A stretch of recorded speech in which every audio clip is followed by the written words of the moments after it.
સ્વાગત છે। આજે આપણે ધોરણ 12 સાયન્સમાં ભૌતિક વિજ્ઞાન વિષયની અંદર બીજા પ્રકરણનો અભ્યાસ કરીશું। આપણે પ્રથમ પ્રકરણની અંદર કુલમ્બનો નિયમ, સંપાતપણાનો સિદ્ધાંત, વિદ્યુત ક્ષેત્ર, ગાઉસના નિયમના ઉપયોગો, સતત વિદ્યુતભાર વિતરણ આવી બધી જુદી જુદી થિયરીનો અભ્યાસ કર્યો હતો। તો વિદ્યાર્થી મિત્રો, જો તમને પ્રથમ પ્રકરણ નહીં આવડે તો બીજા પ્રકરણની અંદર ખૂબ તકલીફ પડશે। એટલે પહેલા પ્રથમ પ્રકરણના દરેકે દરેક વિડીયો જોઈ લેવા, જેથી કરીને તમને બીજા પ્રકરણની અંદર વ્યવસ્થિત વધારે સારી રીતે સમજ પડે। તો આપણા પ્રકરણ 2 ની આપણે શરૂઆત કરવા જઈ રહ્યા છીએ આજે। તો પ્રકરણનું નામ છે સ્થિત વિદ્યુત સ્થિતિમાન અને કેપેસિટન્સ। તો આજે આપણે સ્થિત વિદ્યુત સ્થિતિમાન થી શરૂઆત કરીશું। કેપેસિટન્સ એ એના પછીનો એક ભાગ છે। તો વિદ્યાર્થી મિત્રો, આપણે પ્રકરણની શરૂઆત કરીએ તો સૌથી પહેલા તો આપણે વાત કરીએ સ્થિતિ ઊર્જા।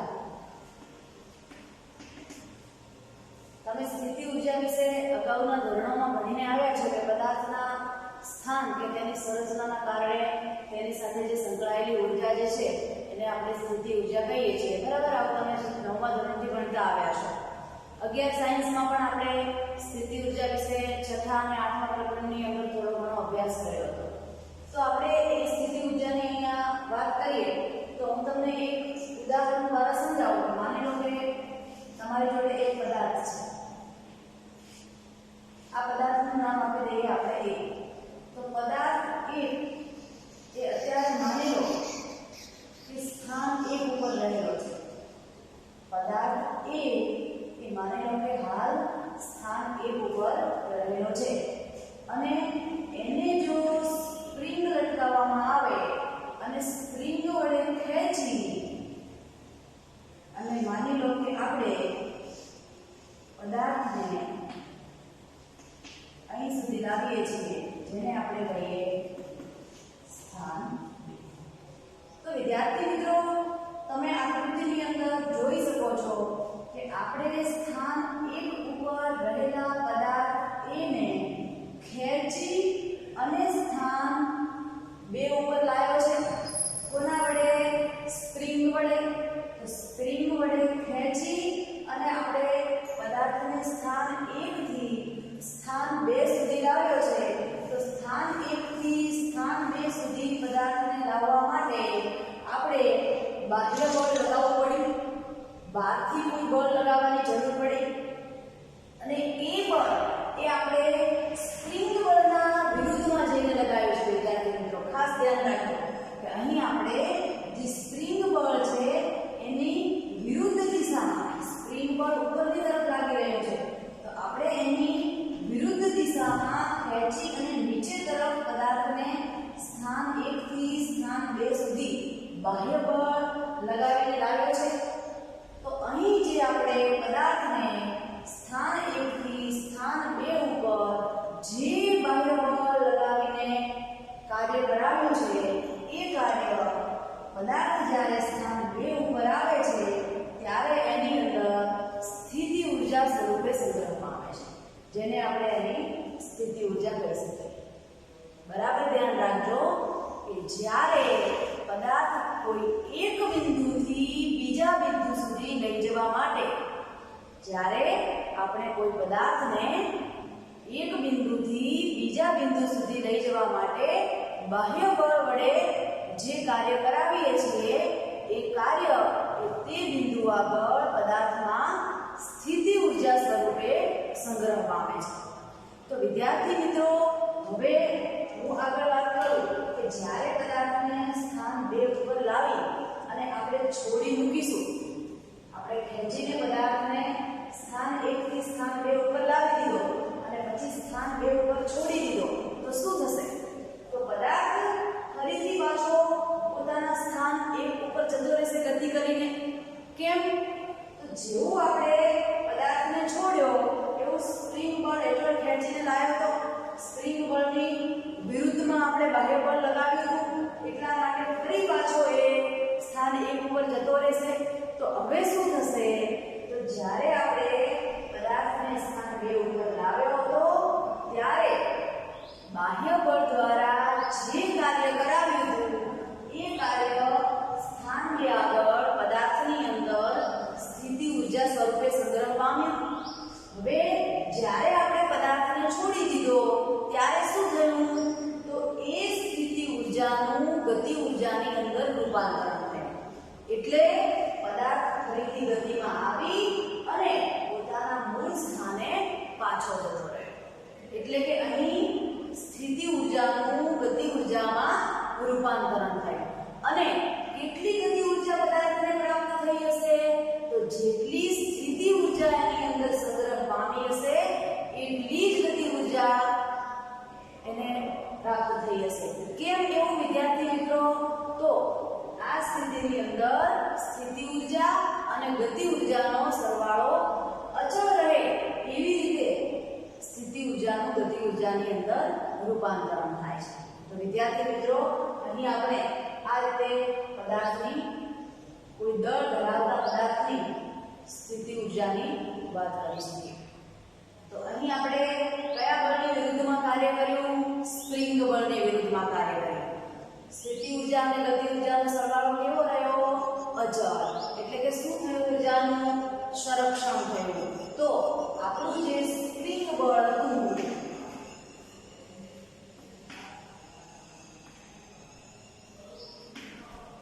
તો આ સ્પ્રિંગ બળને આપણે સંરક્ષી બળ કહી શકીએ. કહી શકાય ને? બરાબર.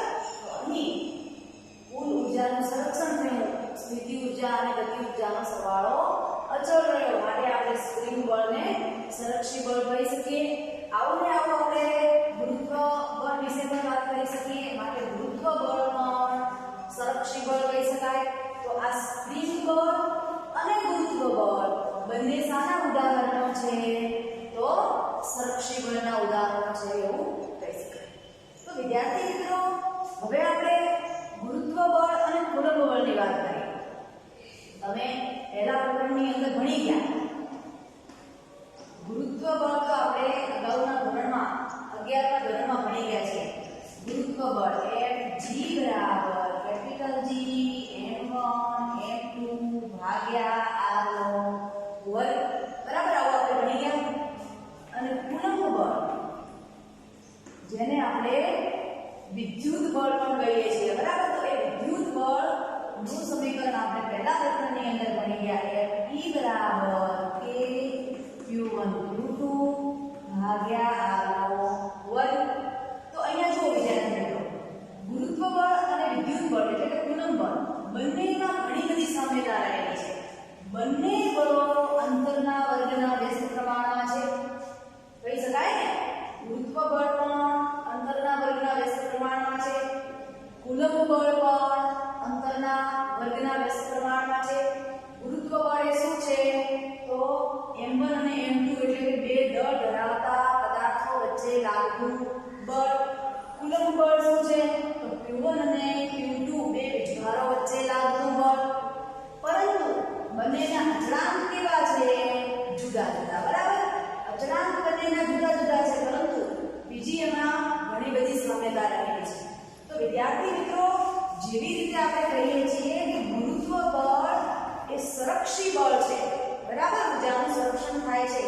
બસ એવી જ રીતે આપણે વીજભારો વિશે જો સ્થિતિ ઊર્જાની વાત કરવામાં આવે તો આપણે એવું કહી શકીએ કે કુલંબ બળ જે છે એ પણ સંરક્ષી બળ છે. કુલંબ બળ એટલે કે વિદ્યુત બળ પણ સંરક્ષી બળ છે. તો ચલો હવે આપણે સમજીએ કે એ કેવી રીતે સંરક્ષી બળ છે અથવા તો બે વીજભારો ધરાવતા કોઈ તંત્રની અંદર આપણે સ્થિતિ ઊર્જાને કેવી રીતે વ્યાખ્યાયિત કરી શકીએ એની ચર્ચા આપણે કરીએ.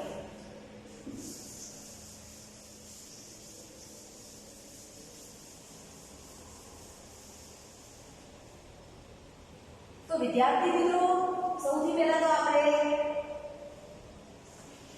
અહીંયા જોઈએ કે માની લો કે આપણી જોડે એક કેપિટલ Q જેટલો ધન વિદ્યુત ભાર છે અને અહીં એક સ્મોલ q જેટલો ધન વિદ્યુત ભાર છે. કેપિટલ Q વીજભારની સરખામણીમાં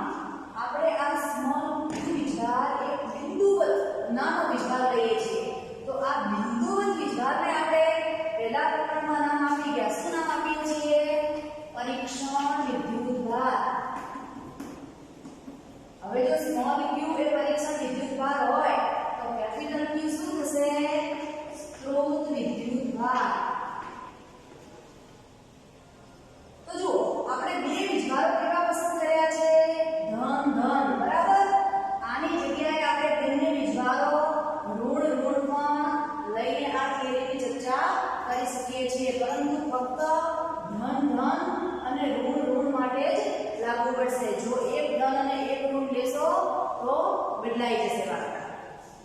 તો આપણે એક ધન વિજભાર લીધો છે કેપિટલ Q, અને ધારો કે આપણે આ કેપિટલ Q ધન વિજભાર જેને આપણે સ્ત્રોત વિજભાર એવું નામ આપ્યું છે કે એક ઉગમ બિંદુ O આગળ મૂકેલો છે, અને સ્મોલ q જેટલો એક બિંદુવત વિજભાર જે ધન છે, બરાબર.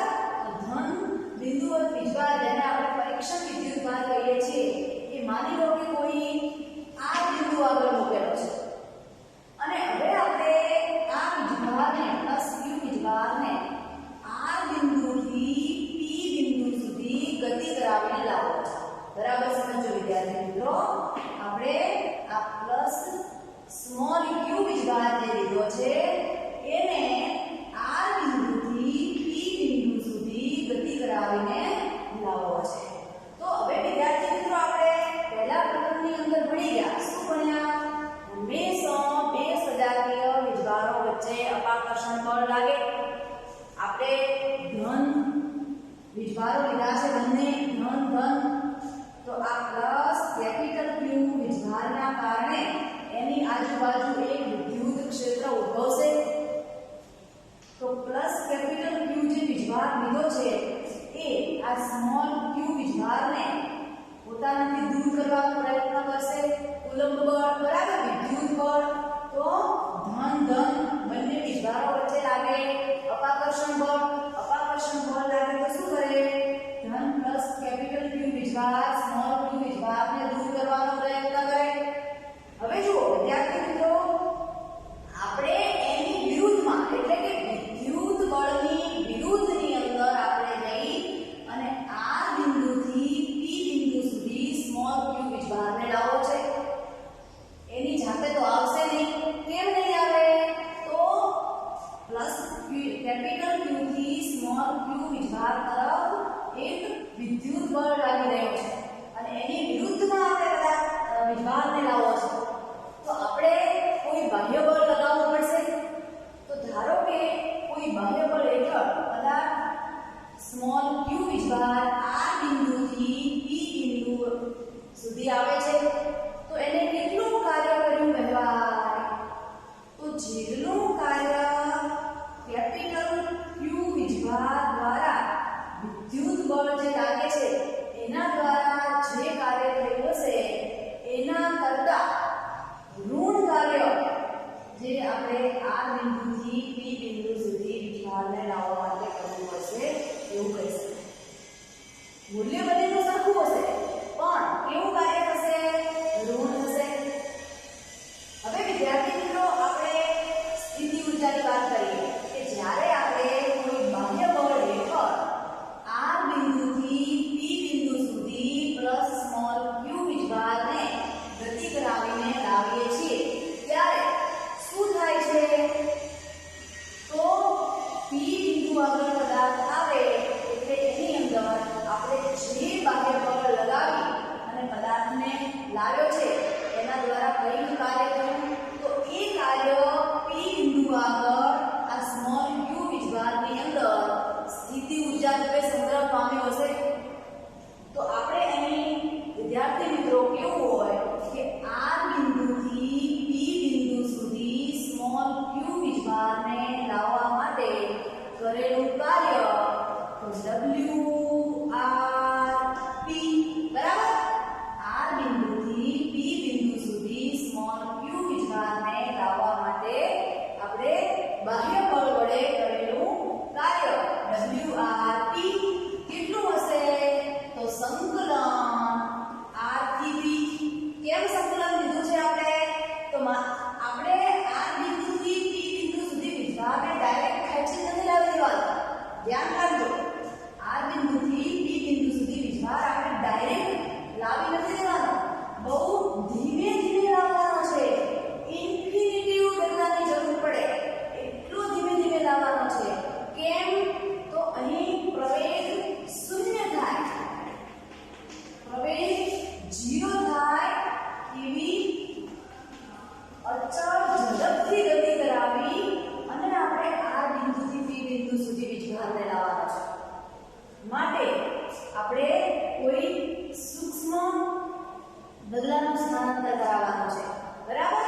અને બીજી એક વાત વિદ્યાર્થી મિત્રો કહી દઉં કે આપણે જ્યારે આ બિંદુથી P બિંદુ સુધી વીજભારને લાવીએ છીએ ત્યારે તમે આ સીધા માર્ગે લાવ્યો કે અહીંથી લાવ્યો કે અહીંથી લાવ્યો એનાથી કોઈ લેવા દેવા નથી. ફક્ત એનું અંતિમ અને પ્રારંભિક સ્થાન કયું છે એના ઉપર સ્થિતિ ઊર્જા આધાર રાખે છે. કરેલું કાર્ય પણ એના ઉપર આધાર રાખે છે. તમે કયા માર્ગેથી વીજભારને લઈ આવ્યા એના ઉપર એનો કોઈ આધાર રહેલો નથી.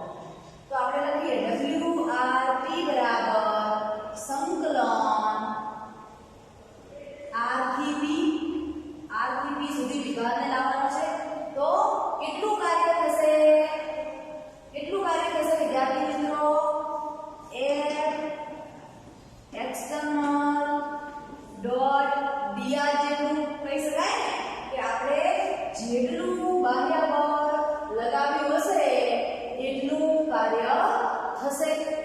આપણે જેટલું સ્મોલ q વીજભાર પર બાહ્ય બળ લગાવી અને R થી P સુધી વીજભારને લાવ્યો હશે એ બાહ્ય બળ જેટલું કાર્ય થશે. હવે વિદ્યાર્થી મિત્રો આપણે કેટલું બાહ્ય બળ લગાવવાની જરૂર પડશે? તો જેટલું કેપિટલ Q વીજભાર દ્વારા સ્મોલ q વીજભાર પર કુલંબ બળ લાગવાનું હશે, બરાબર.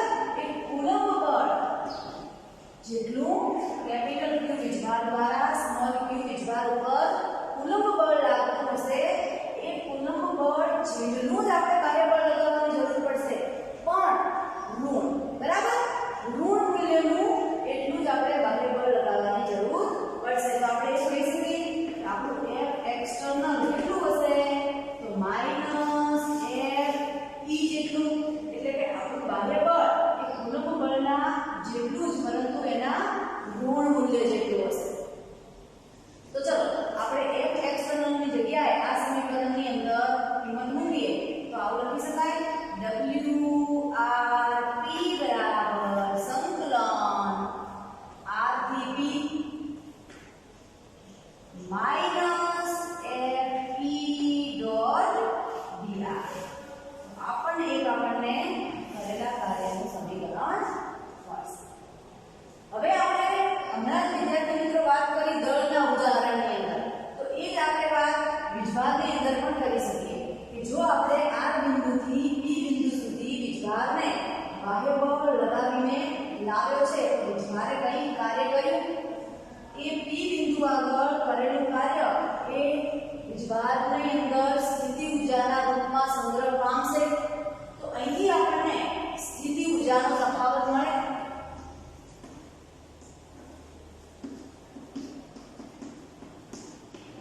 તો કેટલો થશે? તો ડેલ્ટા U બરાબર આપણે સ્થિતિ ઊર્જાનો તફાવત લેવો છે વિદ્યાર્થી મિત્રો, ખાસ ધ્યાન રાખજો. કેટલો થશે? તો ડેલ્ટા U બરાબર UP P બિંદુ આગળની સ્થિતિ ઊર્જા માઈનસ UR. કેમ આપણે તફાવત UR માઈનસ UP ના લીધો? તો આપણે તફાવત લઈએ છીએ સ્થાનાંતરમાં, આપણે તફાવત લઈએ તો શું કહીએ છીએ? અંતિમ સ્થાન માઈનસ પ્રારંભિક સ્થાન. તો એની એ જ વસ્તુ અહીં પણ કરવાની છે કે અંતિમ સ્થાન ઉપરની સ્થિતિ ઊર્જા માઈનસ પ્રારંભિક સ્થાન ઉપરની સ્થિતિ ઊર્જા, એટલે ડેલ્ટા U બરાબર UP માઈનસ UR. તો આ વેલ્યુ કેટલી હશે? તો R થી P બિંદુ સુધી પદાર્થને આપણે જે બાહ્ય બળ લગાવી અને કાર્ય કરાવ્યું છે એના જેટલી, એટલે કે WRP જેટલી. હવે વિદ્યાર્થી મિત્રો માની લો કે આપણે આ તો સ્થિતિ ઊર્જાનો તફાવત લીધો, સ્થિતિ ઊર્જા લેવી છે, બરાબર. તો સ્થિતિ ઊર્જા લેવી છે. સ્થિતિ ઊર્જા આમ તો આપણે વીજભારની અંદર કોઈ ચોક્કસ વ્યાખ્યાયિત સમીકરણ સ્વરૂપે નથી કરી શકતા, પણ આપણે એવું કહી શકીએ કે માની લો કે આ બંનેમાંથી કોઈ એક સ્થિતિ ઊર્જા 0 થઈ જાય તો આપણને એ બિંદુ આગળની એક સ્થિતિ ઊર્જા મળી જાય. તો અહીં ધારો કે UR બરાબર 0 થાય. હવે UR બરાબર 0 ક્યારે થાય? UR એ શું છે? R બિંદુ આગળની સ્થિતિ ઊર્જા છે. તો R બિંદુ આગળની સ્થિતિ ઊર્જા ક્યારે થાય?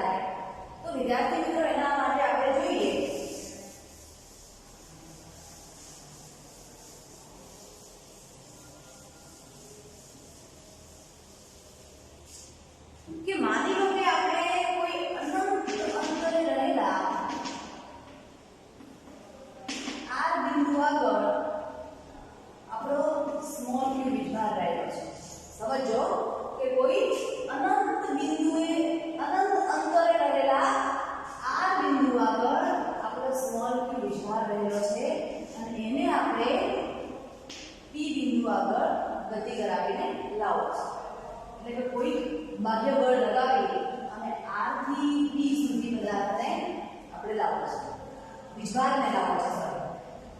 અહીં આપણી જોડે એક પ્લસ કેપિટલ Q ઉગમ બિંદુ પર વીજભાર રહેલો છે, એટલે કે વિદ્યુત બળની વિરુદ્ધમાં કાર્ય કરવું પડશે.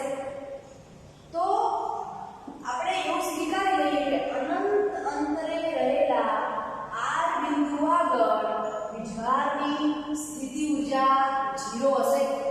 કેમ વિદ્યાર્થી મિત્રો આપણે એવું કહીએ છીએ? તો વિદ્યુત ભાર આપણે સ્ત્રોત વીજભાર જે કેપિટલ Q લીધો છે એની આજુબાજુ વિદ્યુત ક્ષેત્ર ઉદ્ભવાય છે. તો એ વિદ્યુત ક્ષેત્રની અંદર આપણે કોઈ પણ જગ્યાએ જો વીજભાર મૂકીએ છીએ તો એના ઉપર કંઈક બળ લાગે છે અને એની કંઈક સ્થિતિ ઊર્જા હશે. પરંતુ અનંત અંતરે લઈએ છીએ તો એની સ્થિતિ ઊર્જા કેવી થશે? 0. આવું દરેક વૈજ્ઞાનિકોનું માનવું છે અને ફિઝિક્સનું માનવું છે કે તમારે પણ સ્વીકારવાનું છે. બરાબર?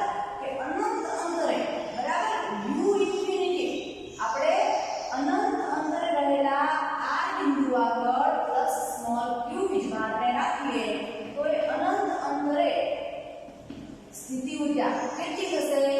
u ઇન્ફિનિટી એટલે કે આપણે R બિંદુને ત્યાં રાખીએ છીએ u બરાબર u ઇન્ફિનિટી બરાબર કેવું થશે? 0. તો હમણાં આપણે સમીકરણ જોયું ડેલ્ટા u બરાબર up minus ur up minus ur એટલે u infinity up minus u infinity 0. તો ડેલ્ટા u બરાબર up મળશે. ડેલ્ટા u એ શું છે? WRP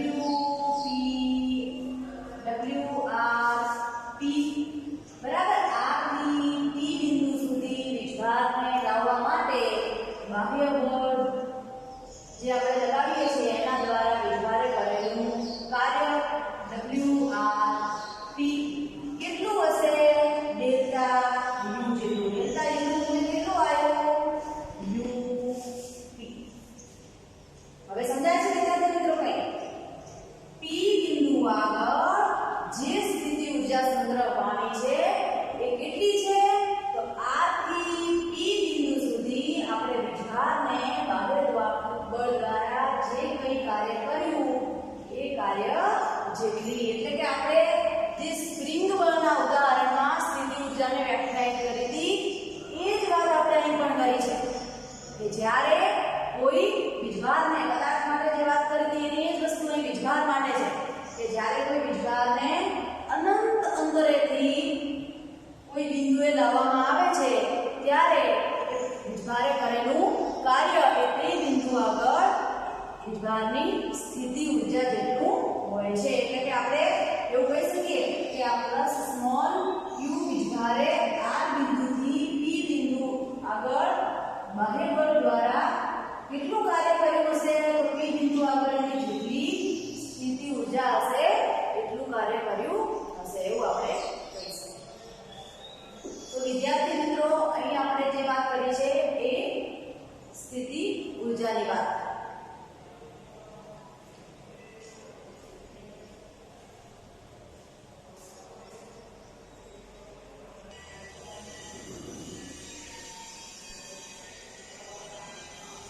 હવે આપણે સ્થિત વિદ્યુત સ્થિતિમાન જોઈએ.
VR માઈનસ VP મળશે.